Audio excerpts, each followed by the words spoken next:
Salom hammaga. Agar siz yuruvchi murdalari olamiga chuqurroq sho'ng'ishni va Rick Grimersning hikoyasini boshidan oxirigacha to'liq tushunishni istasangiz, serialni birinchi qismidan boshlab tomosha qilishni tavsiya qilaman. Chunki bu serialda har bir detal, har bir sahna kelajakdagi voqealar bilan bog'liq va biz tahlil qilayotgan voqealar ham aynan shu asosiy syujetga tayangan. Siz faqatgina hozirgi qismni ko'rib, voqealar rivojini tushunib olishingiz mumkin, lekin agar sizga haqiqatdan qiziq bo'lsa va bu filmni butunlay his qilmoqchi bo'lsangiz, unda boshlanishidan boshlab ko'rish shart.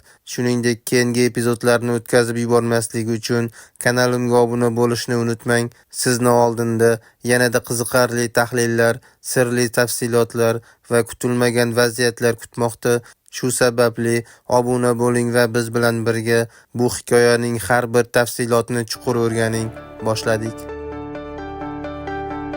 Guruhning jangovar harakatlari allaqachon yaxshi tashkil etilgan bo'lib, professional operatsiyaga tenglashib qolgandi.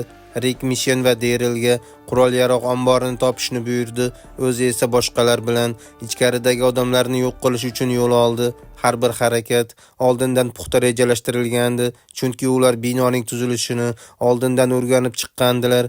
Rick bir eshikni ochdi va u ombor emas, balki sokin bir xona ekanligini ko'rdi, ammo ular ichkariga kirgan zahoti najotkorlar a'zolarini uxlab yotgan holda topishdi. Rick ehtiyotkorlik bilan pichog'ini bir odamning boshiga qaratdi va to'satdan kuch ishlatib uni tugatdi. Kimnidir bu tarzda o'ldirish shubhasiz shafqatsizlik edi. Glen va Han yotoqxonada uxlab yotgan ikki kishini topdilar.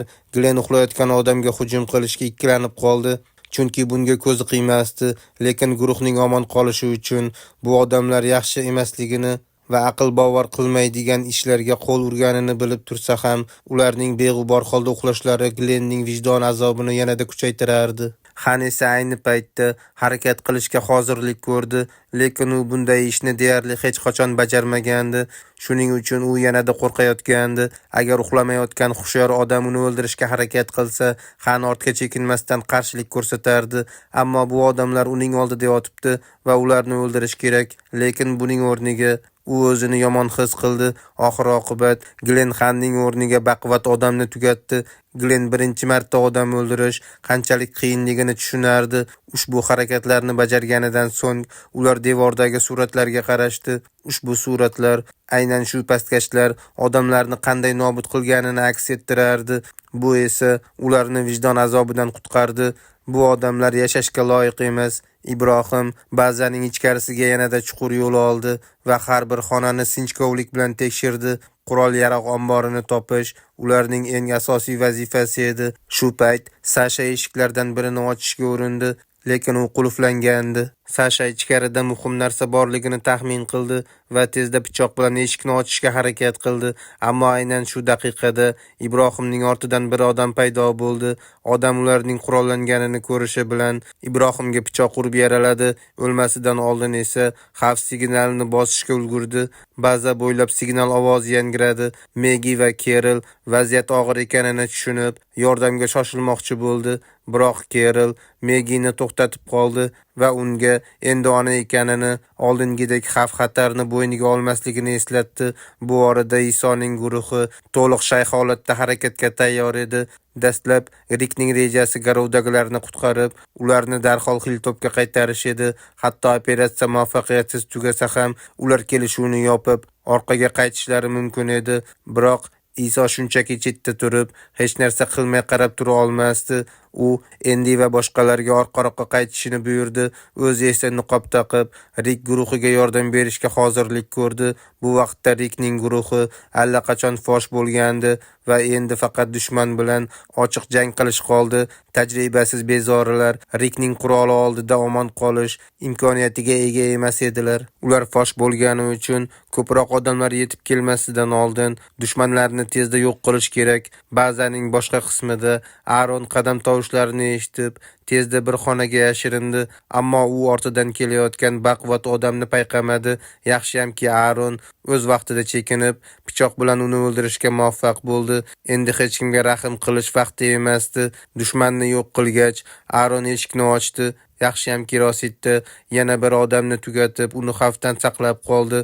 Deril va boshqalar yo'lak bo'ylab oldinga intilib, o'z yo'llarida dushmanlarni yo'q qilib borishardi.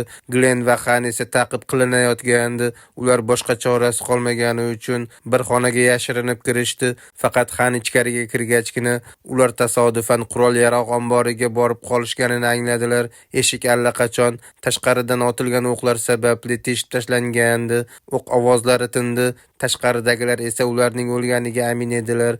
Xan va Glen darhol ikkita qurolni qo'lga olib, eshikka qarata o'q yog'dirdilar. Ular deyarli 60 ta o'qni bo'shatib yuborishdi. Tashqaridagi bir nechta odam joyida halok bo'ldi. Ular yengil nafas olmoqchi bo'lgan paytda tashqaridagi odamlar orasida biri hanuz tirik ekanligi ma'lum bo'ldi. Bu odam esa Iso edi.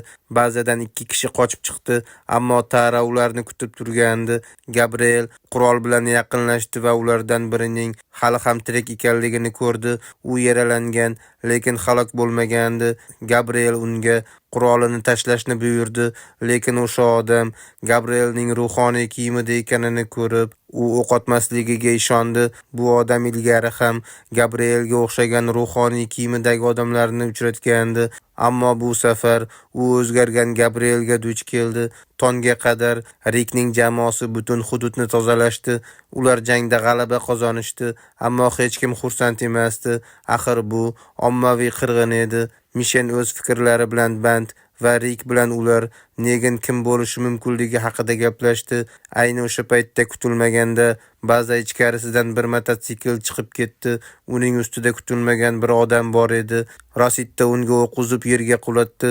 Deril oldinga otilib uni yerga bosdi va shafqatsiz kaltakladi. Mototsikl Derilga tegishli edi va ilgari uni Duit va uning xotini olib ketgandi. Rik qurolini o'sha odamning boshiga qaratdi, biroq u ham g'azablangan holda o'zini o'ldirishini aytdi, xuddi boshqalarni o'ldirishgani kabi. Ayni shu paytda prototip radio orqali bir ayolning ovozi eshitildi. U Rik va boshqalarga qurollarini tashlashni buyurdi. Hamma darhol hushyor tortdi va ularga kimdir kuzatuv qilib turgani aniq bo'ldi. Rik esa ularga tashqariga chiqib, yuzma-yuz gaplashishni taklif qildi. Ratsiyadagi ayol Meggi haqida gapira boshladi. Rik Gremers yana bir bor tirik qolish uchun jang qildi. U nafaqat o'z hayoti, balki yaqinlari uchun ham kurashda davom etmoqda. Ammo bu filmda tinchlik faqat bir lahzalik. Oldinda yanada qiyin sinovlar kutmoqda. Rikning qarori va harakatlari nafaqat uning, balki butun guruhning taqdirini belgilaydi. U qanday yo'l tutadi va eng muhimi, u o'z insoniyligini saqlab qola oladimi? Buni faqat vaqt ko'rsatadi. Keyingi qismda ko'rishguncha xayr.